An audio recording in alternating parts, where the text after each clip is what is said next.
Título 1. A psicanálise. É indispensável que o médico, o especialista em doenças nervosas, aprofunde seus conhecimentos psicológicos se quiser ajudar seus clientes, porque as perturbações nervosas ou tudo que se designa por nervosismo, histeria, etc., são de origem psíquica e exigem, obviamente, um tratamento da alma. Água fria, luz, ar, eletricidade, etc., são de efeito passageiro e muitas vezes não produzem nenhum efeito. O padecimento do doente vem da alma, de suas funções mais complexas e profundas, que mal ousamos incluir no campo da medicina. Nesses casos, o médico precisa ser psicólogo, isto é, um conhecedor da alma humana. Antigamente, ou seja, quase 50 anos atrás, a formação psicológica do médico ainda era das mais deficientes. Seu manual de psicologia limitava-se exclusivamente à descrição e à sistematização clínica das doenças psíquicas, e a psicologia ensinada nas faculdades era ou filosofia ou a chamada psicologia experimental, introduzida por Wilhelm Wundt, da Escola de Charcot, na Salpêtrière de Paris. Vieram os primeiros estímulos para uma psicoterapia das neuroses. Pierre Janet iniciou suas pesquisas sobre a psicologia dos estados neuróticos, que fizeram época. Bernheim retomou com sucesso em Nancy a proposta de Liebelt de tratar as neuroses pela sugestão. Proposta esta que já tinha caído no esquecimento. Sigmund Freud traduziu o livro de Bernheim e isto foi para ele um estímulo decisivo. Naquela época, ainda não existia nenhuma psicologia das neuroses e psicoses. Cabe a Freud o mérito imorredouro de ter lançado as bases para uma psicologia das neuroses. Seu ensinamento resultou da experiência adquirida no tratamento prático das neuroses, isto é, da aplicação de um método que ele chamou de psicanálise. Antes de entrar numa exposição mais detalhada da matéria propriamente dita, é preciso dizer algo sobre a sua posição em relação à ciência da época. Presenciamos um espetáculo que confirma mais uma vez a observação de Anatole France. Abre aspas. Les savants ne sont pas curieux. Fecha aspas. Os cientistas não são curiosos. O primeiro trabalho de maior envergadura realizado nesse campo mal chegou a provocar um eco distante, apesar de ter introduzido uma interpretação totalmente nova das neuroses. Alguns autores faziam pronunciamentos, elogios a respeito, mas ao virar a página prosseguiam em suas descrições de casos de histeria, a maneira habitual. Agiam, portanto, mais ou menos como alguém que reconhecesse e aprovasse a ideia ou o fato de que a Terra é redonda, mas, mesmo assim, continuasse a representá-la tranquilamente com a forma de um disco. As publicações seguintes de Freud passaram inteiramente despercebidas, apesar de conterem observações de suma importância para a área específica da psiquiatria. Quando Freud escreveu a primeira verdadeira psicologia dos sonhos em 1900, anteriormente trevas absolutas imperavam nesse campo. Ridicularizaram-no e quando, por volta de 1905, começou a lançar as primeiras luzes sobre a psicologia da sexualidade, puseram-se a vituperar.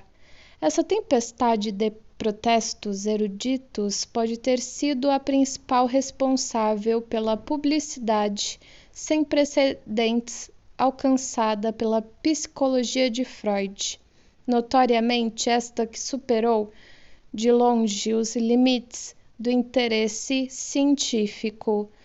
Por isso temos que apreciar mais de perto essa nova psicologia, já no tempo de Charcot. Sabia-se que o sintoma neurótico é psicógeno, isto é, proveniente da alma. Sabia-se também, graças, principalmente, aos trabalhos da escola de Nancy, que qualquer sintoma histérico pode ser provocado pela sugestão. Conheciam-se igualmente, através das pesquisas de Janet, as condições psicomecânicas dos surtos histéricos, como anestesias, paresias, paralisias e amnésias, mas não se sabia como um sintoma histérico pode proceder da alma. As relações psíquicas causais eram totalmente desconhecidas. Em 1880, o Dr. Breuer, velho clínico vienense, fez uma descoberta que, na realidade, se tornou o começo da nova psicologia. Tinha uma jovem cliente muito inteligente que sofria de histeria, isto é, para sermos mais exatos, acusava, entre outros, os seguintes sintomas: uma paralisação espasmódica hirta, afetara-lhe o braço direito, era cometida por repetidas ausências ou estados de sonolência. Além disso, tinha perdido o domínio da linguagem, pois não sabia mais falar sua língua materna e não conseguia expressar-se senão em inglês, a chamada afasia sistemática. Na época, tentaram elaborar teorias anatômicas para explicar tais distúrbios, apesar de as partes do cérebro em que estão localizadas as funções do braço não se apresentarem mais afetadas do que as de uma pessoa normal. A sintomatologia da histeria é repleta de impossibilidades anatômicas. Uma senhora que havia perdido completamente a audição devido a uma afecção histérica punha-se a cantar frequentemente. Certa vez, quando a cliente entoou uma canção, o médico sentou-se ao piano despercebidamente e acompanhou em surdina. Na passagem de uma para outra estrofe, mudou repentinamente de tom. A paciente, sem se dar conta, prosseguiu cantando no novo tom. Logo, ela ouve e não ouve, As várias formas de cegueira sistemática apresentam fenômenos semelhantes. Um homem sofre de cegueira histérica total. No decorrer do tratamento, adquire a visão, mas a princípio e durante muito tempo, apenas parcialmente. Vê tudo exceto as cabeças das pessoas. Vê todas as pessoas que o cercam, sem cabeça. Logo, ele vê e não vê. Pela observação de uma vasta série de experiências desse tipo, ficou comprovado que só a parte consciente do doente não vê ou não ouve, mas, de resto, a função do órgão do sentido está em perfeita ordem. Esse estado de coisas entra em contradição frontal com o caráter de um distúrbio orgânico que sempre afeta a função em si. Após essa digressão, voltemos ao caso de Breuer. Não existiam causas orgânicas que justificassem a perturbação. O caso devia ser considerado histérico, isto é, psicógeno. Breuer havia notado que o estado da cliente melhorava durante algumas horas cada vez que a deixava falar. Travessão, em estado de sonolência provocada ou espontânea. Travessão, de todas as reminiscências e fantasias que lhe ocorressem. Utilizou-se disso sistematicamente no decorrer do tratamento. A cliente inventou um nome, chamava-o de Talking Cure, conversa terapêutica, ou então, ironicamente, de Chimney Sweeping, limpar a chaminé.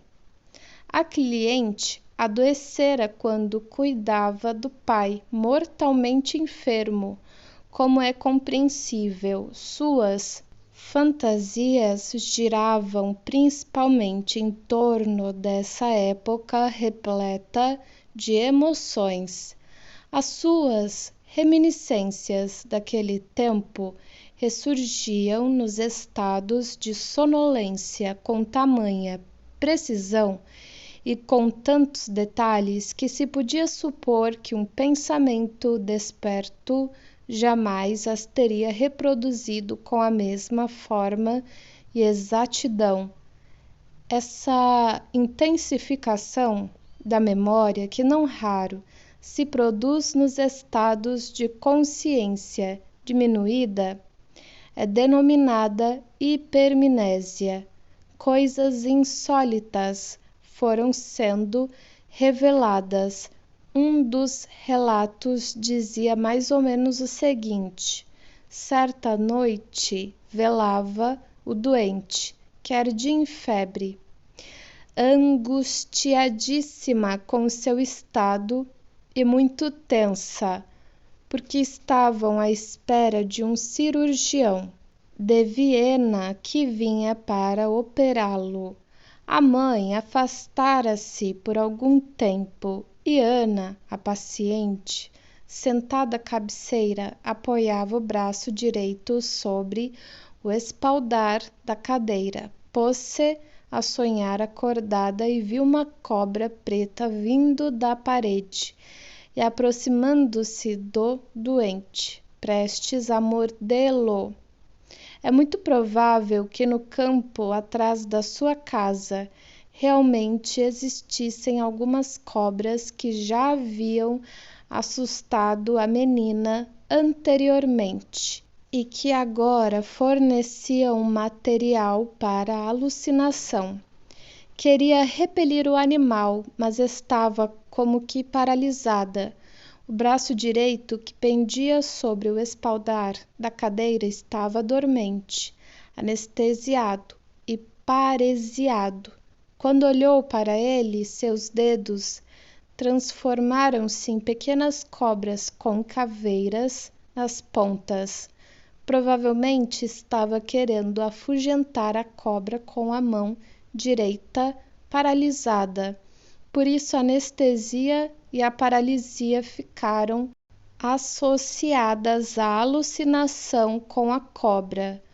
Quando esta desapareceu, quis rezar angustiada, mas não conseguiu, não podia falar língua alguma, até que finalmente se lembrou de um verso infantil em inglês e pôde continuar a pensar e a rezar nessa língua.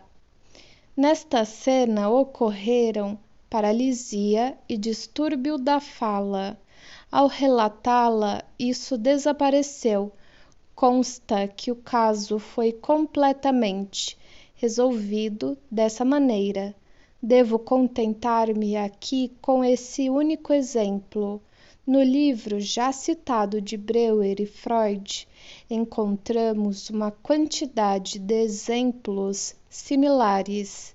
É bem compreensível que cenas dessa natureza tenham um efeito muito grande e reproduzam uma profunda impressão.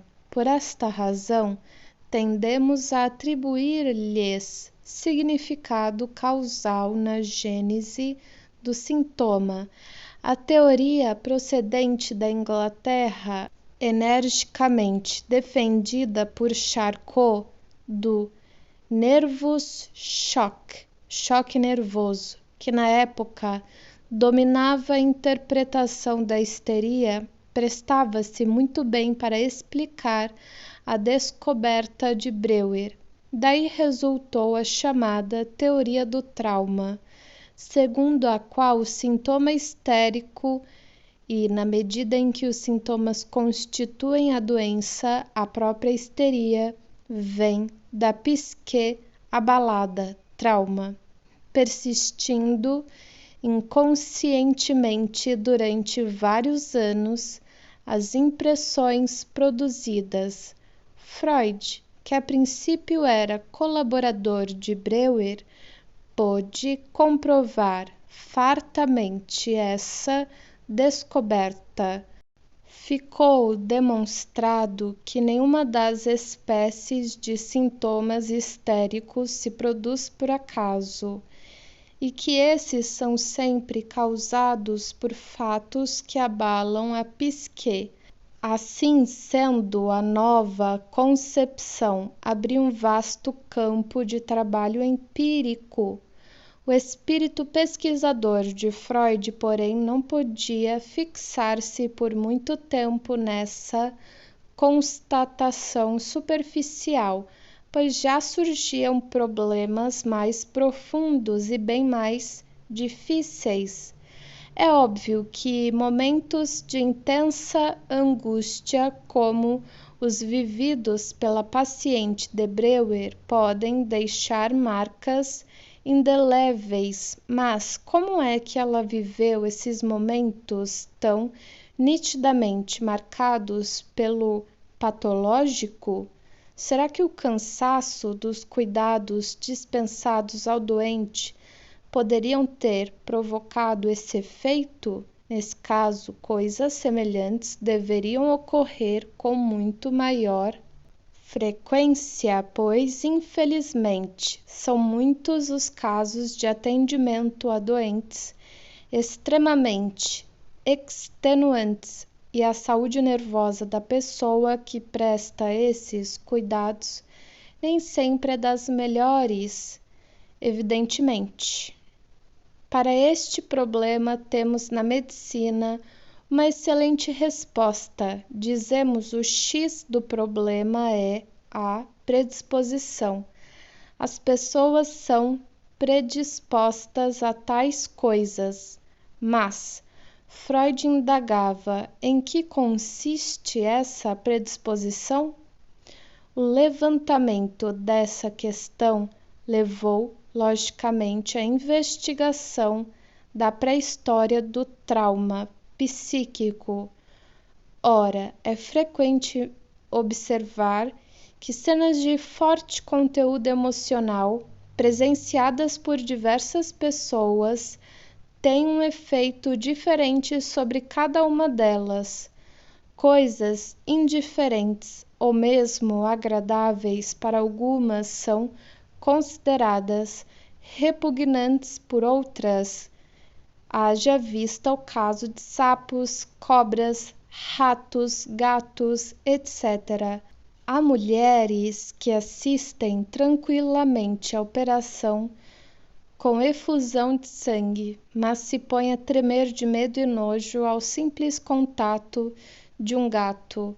Sei do caso de uma jovem que ficou sofrendo de histeria aguda por causa de um susto. Acabava de sair de uma festa, era meia-noite, em companhia de vários amigos, e a pé para casa, de repente, aproximou-se deles por detrás uma carruagem em disparada.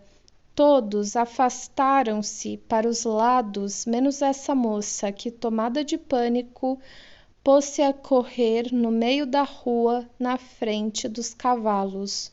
O cocheiro estalava o chicote e vociferava. De nada adiantou. Ela desceu a rua inteira, correndo como uma desesperada. Chegando a uma ponte, já sem forças, achou que o único meio de escapar aos cavalos seria jogar-se ao rio.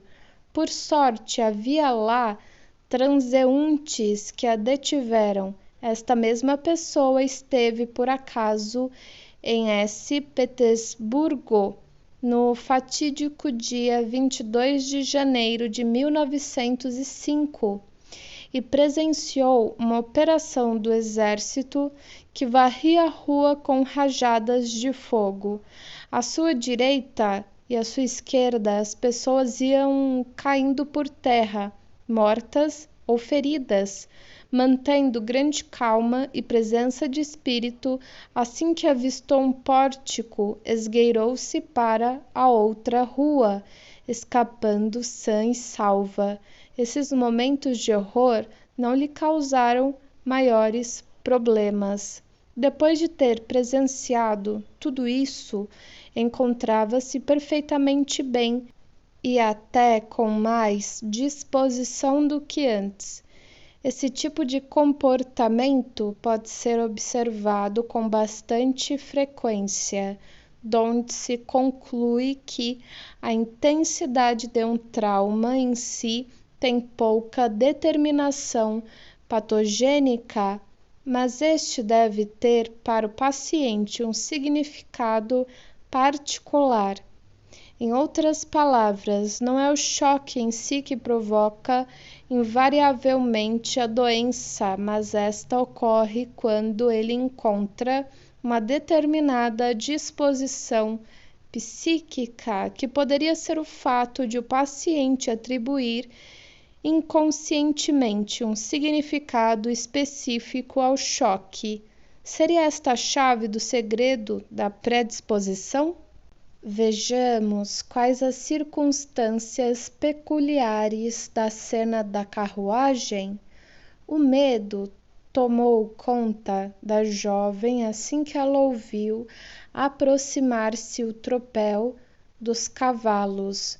Numa fração de segundo, teve a impressão de que fatalmente lhe ocorria alguma desgraça terrível, como a morte, ou algo semelhante. Essa altura dos acontecimentos já tinha perdido por completo o poder de raciocinar. Parece que o momento decisivo foi determinado pelos cavalos. A reação irresponsável da moça a um acontecimento tão insignificante deve ser atribuída a uma predisposição, provavelmente. Os cavalos tinham para ela um significado todo especial. Não seria infundada, por exemplo, a suspeita de que alguma experiência perigosa em seu passado estivesse ligada a cavalos. A confirmação dessa suspeita não tardou. Quando a paciente tinha 7 anos de idade, durante um passeio de carruagem, os cavalos dispararam, aproximando-se em vertiginosa corrida de um barranco que descia abruptamente para um rio. O cocheiro saltou, gritando-lhe que fizesse o mesmo. Um medo de morrer a impedia de obedecer, mas por fim saltou a tempo, um segundo antes dos cavalos e da carruagem caírem no abismo. Seria desnecessário provar por A mais B que são profundas as impressões deixadas por acontecimentos desse tipo. No entanto, isso não explica por que mais tarde uma simples e inofensiva sugestão da situação provocaria uma reação tão descabida. Até aqui sabemos apenas que o sintoma, manifestado mais tarde, teve um preâmbulo na infância. O que há de patológico no caso, porém, não foi esclarecido. É preciso conhecer outros dados que se possa penetrar nesse mistério. À medida que as experiências foram se multiplicando, foi sendo provado que na totalidade dos casos até então analisados, existia ao lado dos fatos traumáticos da vida uma perturbação de ordem específica situada no plano erótico. Amor, como se sabe, é um conceito vastíssimo que pode alcançar céus e infernos, em que se conjugam o bem e o mal, a nobreza e a baixeza. Com essa descoberta, operou-se na interpretação de Freud uma reviravolta considerável. Freud, baseando-se inicialmente na teoria do trauma de Breuer, procurou a causa das neuroses nos acontecimentos traumáticos da vida, mas, depois dessa descoberta, deslocou o centro do problema para outro plano bem diverso. Podemos pegar o caso citado como exemplo. Já compreendemos que os cavalos desempenharam, evidentemente, um papel peculiar na vida da paciente, mas o que não entendemos é sua reação posterior, absurda e exagerada. A anormalidade da história é que cavalos totalmente inofensivos assustam. Como se descobriu que, juntamente com os eventos traumáticos da vida, desenvolve-se uma perturbação na área erótica, baseamo-nos nisso para investigar se algo de anormal aconteceu nesse sentido. A jovem conhece um rapaz de quem pretende ficar noiva, ama-o e espera que seu casamento seja feliz. Fora isso, nada se descobre de imediato. A investigação, no entanto, não pode ser abandonada após o resultado negativo de uma questão superficial. Existem caminhos indiretos quando o direto não conduz à meta.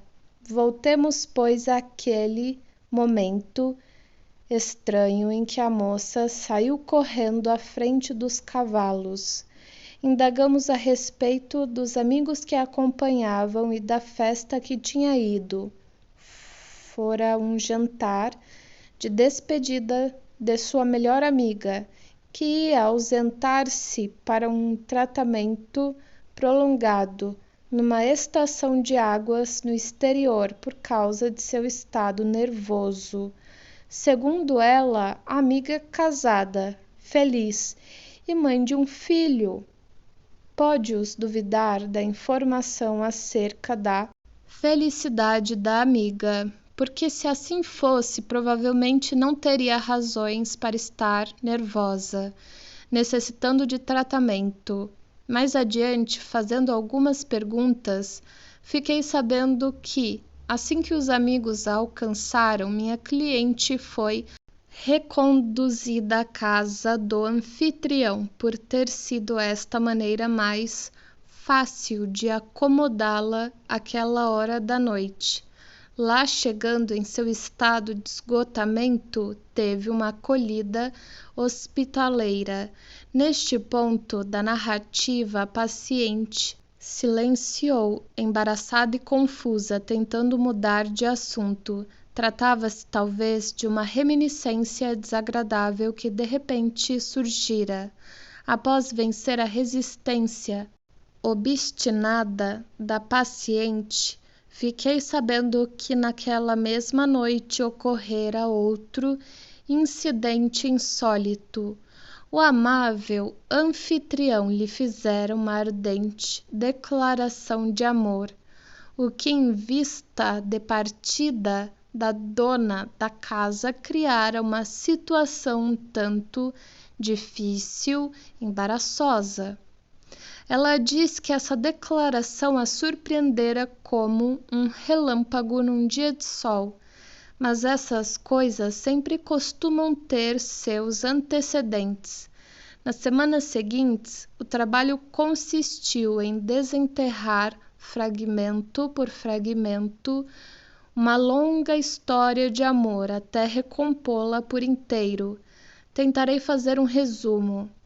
A paciente, quando criança, sempre tivera atitudes de menino, só gostava de brincadeiras turbulentas, zombava do seu próprio sexo, reprimia toda a feminilidade e evitava qualquer ocupação feminina. Depois da puberdade, quando poderia ter começado a se interessar pelo aspecto erótico, passou a fugir de toda a companhia, odiando e desprezando tudo quanto mesmo de longe lhe lembrasse a condição biológica da pessoa humana. Vivia num mundo de fantasias que nada tinha a ver com a realidade. Assim, foi-se furtando até os 24 anos de idade a todas as pequenas aventuras, esperanças e expectativas que normalmente agitam interiormente a mulher nessa idade. Foi quando teve a oportunidade de se aproximar de dois homens que deveriam romper a cerca de espinhos que crescera ao seu redor. A era o marido de sua melhor amiga e B um amigo solteiro. Gostava de ambos, no entanto, logo lhe pareceu que gostava muito mais de B. Não tardou em estabelecer-se uma relação de intimidade entre ela e B. E já se falava num possível noivado, devido às suas relações com B e com sua amiga. Era frequente o seu contato com A, cuja proximidade muitas vezes a deixava agitada e inexplicavelmente nervosa. Naquela época, a paciente e seus amigos participaram de um banquete. Em dado momento, estando ela a brincar distraída com seu anel, este subitamente lhe escapou da mão, indo rolar para baixo da mesa. Os dois homens puseram-se a procurá-lo. Foi B quem o encontrou. Colocou-lhe o anel no dedo com um sorriso expressivo e perguntou: "Sabe o que isso quer dizer?" Ela teve imediatamente uma reação estranha. Irresistivelmente, arrancou o anel do dedo e jogou-o longe pela janela aberta. Seguiu-se naturalmente um momento de embaraço e logo depois ela se retirou, deixando os amigos com um mau humor insuportável.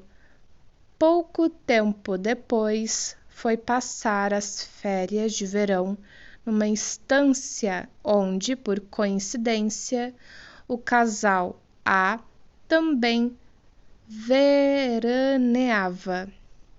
A mulher de A começou a ficar visivelmente nervosa e, como não se sentisse bem, muitas vezes não saía de casa. Logo, a paciente tinha a oportunidade de passear sozinha com A.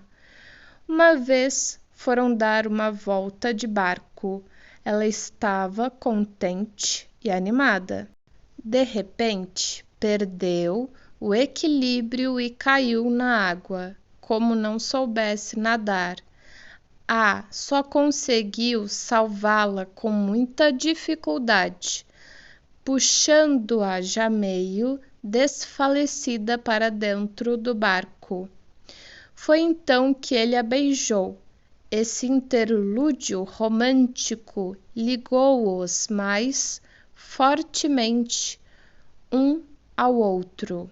No entanto, a paciente nunca permitiu que a profundidade dessa paixão lhe viesse à consciência, provavelmente por ter se habituado desde cedo a negligenciar impressões dessa espécie, ou melhor, a esquivar-se delas, para justificar-se perante si mesma.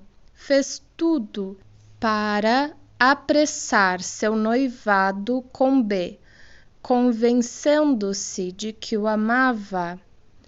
Obviamente, esse jogo surpreendente foi logo captado pela aguçada percepção do ciúme feminino. Intuitivamente, sua amiga percebera o segredo e torturava-se com isso, o que aumentou seu nervosismo, donde a necessidade de um tratamento e sua viagem ao exterior. Na festa de despedida, o espírito maligno aproximou-se da nossa doente e sussurrou-lhe ao ouvido: hoje à noite ele estará sozinho. Alguma coisa deve acontecer contigo para que venhas à sua casa. E foi o que aconteceu. Seu estranho comportamento a levou para a casa de A. Assim conseguiu seu intento. Esclarecido isso, não haverá quem não acredite que só um requinte diabólico poderia imaginar e executar um encadeamento de circunstâncias igual a esse. Do requinte ninguém duvida, mas o julgamento moral é altamente suspeito. Insisto em afirmar energicamente que os motivos que levaram a essa dramatização da paciente não eram, de forma alguma, conscientes. Parecia que tudo lhe acontecera por acaso, sem que tivesse consciência de qualquer um dos motivos, mas todos os antecedentes deixam bem claro que tudo estava inconscientemente programado para esse fim. Enquanto isso, a consciência esforçava-se para levar a um bom termo o seu noivado com B. A compulsão inconsciente de seguir pelo outro caminho foi, entretanto, mais forte. Aqui voltamos às nossas considerações iniciais, isto é, a questão da origem do patológico, ou seja, o insólito, o exagerado da reação ao trauma, baseado em outras experiências. Suspeitei que nesse caso, particularmente, também havia, além do trauma, uma perturbação de ordem erótica. Essa suspeita foi inteiramente confirmada e leva à conclusão de que o trauma, motivo aparente da doença, nada mais é do que a oportunidade que algo que está fora do domínio da consciência, isto é, um importante conflito erótico, tem de se manifestar. Assim sendo, o trauma perde a exclusividade, sendo substituído por uma interpretação muito mais abrangente e profunda, que envolve um conflito erótico como agente patogênico. Muitas vezes perguntam por que a causa da neurose tem que ser justamente um conflito erótico e não outro conflito qualquer. A isso pode-se responder que ninguém afirma que assim seja, mas tem sido provado que é o que acontece com mais frequência. Apesar de todas as asserções indignadas em contrário, a verdade é que o amor, tem uma nota de rodapé para a palavra amor, no sentido lato que lhe é atribuído naturalmente e que não compreende apenas a sexualidade. Também não queremos dizer que o erotismo e suas perturbações sejam a única fonte das neuroses. As perturbações do amor podem ser de natureza secundária, provocadas por causas mais profundas. Existem ainda outras possibilidades de nos tornarmos neuróticos. Retornando, a verdade é que o amor, com todos os seus problemas e conflitos, tem um significado fundamental na vida humana. Pesquisas sérias têm provado constantemente que a sua importância é muito maior do que o indivíduo suspeita. Renunciou-se, portanto, à teoria do trauma por estar superada. O fato de se reconhecer que não é o trauma, mas um conflito erótico oculto que está na raiz da neurose, faz com que o trauma perca o seu significado causal.